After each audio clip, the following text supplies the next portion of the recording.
Bromance countries. Europe has a few, forged through a bit of mutual love, a bit of mutual hatred for someone else, or just through good vibes and some unhealthy drinking habits. It really depends. But these countries tend to have a particular kind of tilt towards each other, not just warm feelings, but a recognizable historical alignment. They back each other in moments where it actually matters. Wars, diplomacy, pop culture, and even football stadiums. Just an FYI though, for the sake of the video, Bromance nations don't include countries that are the same ethnicity but have been rebranded for political or historical reasons. So, countries like Cyprus and Greece don't count, they're both ethnically Greek. Same with Albania and Kosovo, same people, same culture, and Austria and Germany, France and Belgium, and Romania and Moldova. Bromance countries here means two different nations that historically lean toward one another, politically, militarily, or culturally, more than towards anyone else. So, if you're speaking the same language, you're probably not really part of the club or the bromance, you're too similar or the exact same. Anyway, to start off, let's look at Greece and Serbia.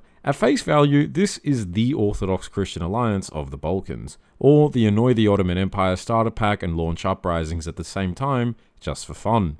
Greece and Serbia bonded especially in the 19th century through shared anti-Ottoman sentiment and respect for each other's revolutionary heritage. They helped each other during each other's uprisings against the Turks and were allied during both Balkan wars. During World War I, Serbian soldiers retreated through Albania and were able to be stationed in Greece, mostly through the island of Corfu. Even today, many Serbs continue to visit the island and some sacred sites, almost as like this semi-pilgrimage. This affinity for one another has continued into the modern era as well, and during the Yugoslav wars, Greece is one of the few NATO countries that refused to participate in the bombing of Serbia, with 94% of the Greek population completely opposing the bombing. The Hellenic Red Cross also provided refuge to 2,000 Serbian children, hosting them in Greece, helping raise them during the conflict, and supplying medical aid. And some other sneaky aid was also given to Serbia despite a UN embargo, but anyway, both of their relationships with NATO are also quite complex. Serbia has long harboured distrust towards NATO because of these 1999 bombings, and Greece shares some of this sentiment as well. NATO's complicity in supporting Greece's military dictatorship during the 1960s and 70s also fueled strong anti-NATO feelings, with only 37% of the country supporting NATO in 2019. And fun fact, there was even a time period in the 90s when Milosevic suggested a confederation between the two countries. The Greeks said it was interesting, but ultimately it didn't really take off.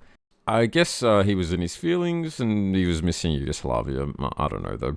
Currently, Greece is one of the few EU states that refuses to recognize Kosovo, alongside countries like Spain and Romania. There is genuine cultural warmth here, which is a little rare for the Balkans, but look, we'll take it at this point. Now, speaking of Spain, next on this list is Spain and Portugal.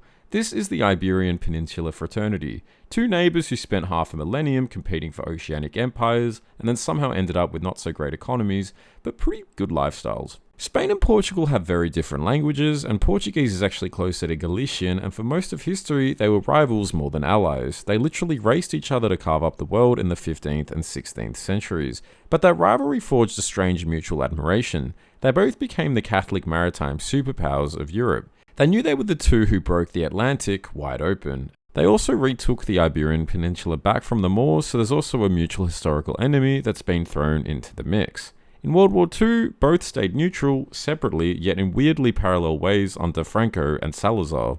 Both transitioned to democracy in the mid-1970s almost simultaneously, with both then joining the EU a decade later in 1986. Economically, Lisbon and Madrid coordinate more than people realise. NATO integration, Schengen mobility, energy pipelines, Iberian electricity market, which, does go out from time to time, but they basically operate as an informal peninsula bloc inside the EU.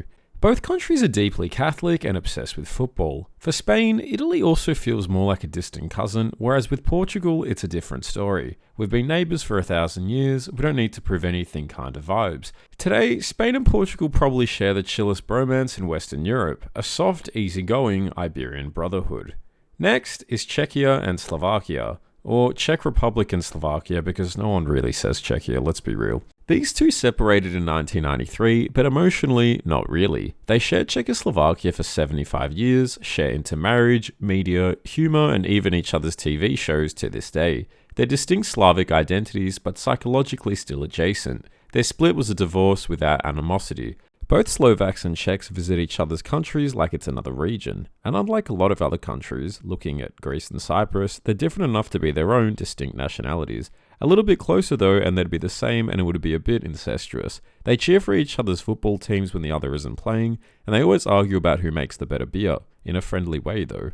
And their food is legit the same: dumplings, porks, soups, and fried cheese. Out of all the countries that used to be one, these two divorced amicably, and while they're two countries on paper, socially and emotionally most of Europe treats them like two siblings sharing the same house with separate bedrooms. Next is Poland and Hungary. This is the weirdest combo out of all the ones on this list, in my opinion. They're both countries that aren't culturally the same, like they're both not Slavic or Ugric, yet somehow they've bonded over time, just on some good Central European vibes and getting lit together. How lit, do you ask? Well, so lit that the unofficial motto for these guys is Poland-Hungarian, two good friends, together they fight and drink. This is an actual centuries-old proverb that exists in both languages. So why are these two close? The two bonded way back in the medieval era, interlocking dynasties, sharing kings, sharing military campaigns, and a recurring tradition of your enemy is my enemy, let's go get them together. They were Catholic islands stuck between the Protestant West and Orthodox East. They were squeezed by bigger empires, Habsburgs, Russians, and Germans, and they developed a cultural solidarity built around stubbornness and preserving their own national identities. In the 19th century, their independence movements were parallel symphonies. Polish generals fought and died in the Hungarian Revolution of 1848, and Hungarian leaders supported Polish uprisings in return. Like the Serbs and Greeks, they were literally out here fighting for each other's revolutions.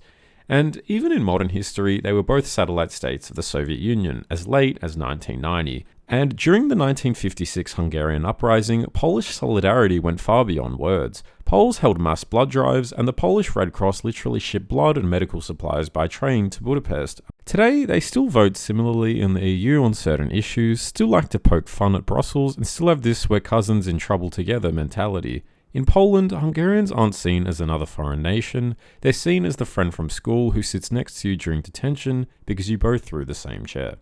Next up are Lithuania and Latvia. Often forgotten, these two Baltics have always been each other's closest comparative mirror, with both countries sharing similar roots in the old Prussian linguistic zone but being so far removed from each other's language tree that they can't really speak or understand each other. In that context though, both are small post-Soviet nations trying to assert identity against Russification. Historically, they also run parallel arcs. German crusaders, Polish-Lithuanian influence in the south, Swedish power in the north, then centuries of Russian imperial pressure.